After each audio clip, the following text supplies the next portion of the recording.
Lepas setengah saya semayang, lepas tu jari dah ingat berapa rakaat. Patut saya tambah ke terus tayat akhir? Baik. Dia ni semayang, tengah-tengah semayang ni mari dah ingat. 3 ke 4 dah.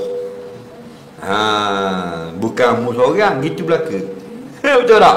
Batu suruh maya jemaah. Ya jemaah ni ramai sikit. Tu imam salah kat tegak. Betul tak? Tu makmum dah ingat ikut imam. Kan senang. Nyakit dah ingat ni nyakit lama. Nabi kata bila habis dia azan dan qamat, syaitan mari semula masuk kat sok.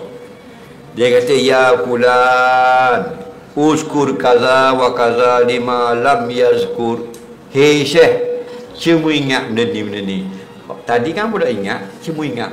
Kita pun lah anak kucing mutu atas rabak tengah mayang. Faham?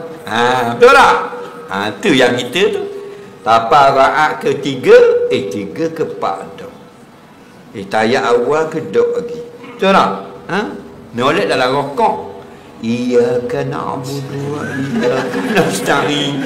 Rokok anjing gitu. Ya, siap ada Fatihah dalam rokok. Mari amun gelak muh tu. Siapa punya kerja? Tang Sri Tang. Natang setan. Dalam hadis itu Ila azan al-muazzinu fa'adbarat syaitan. Bila dilaungkan azan Allahu Akbar, larilah syaitan. Habis dah. So, wa idza suwiba, apabila habis dah dia bila habis dah apa benda ni, bila di qamat, kemudian habis qamat, dia datang. Ya fulan, uskur kaza wa kaza.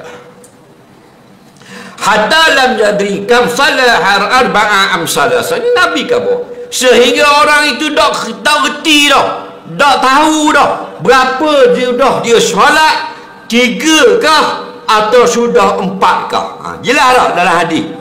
Cerita lama. Maka bila sampai masa 3 ke 4, hadis yang lain falyabni ala mastaiqan. Ambil yang kamu yakin, nampak, tinggalkan yang kamu ragu. Yang kita ragu 3 ke 4, yang kita yakin 3 dah, maka wajib tambah 1 rakaat dan kemudian sujud sahwi.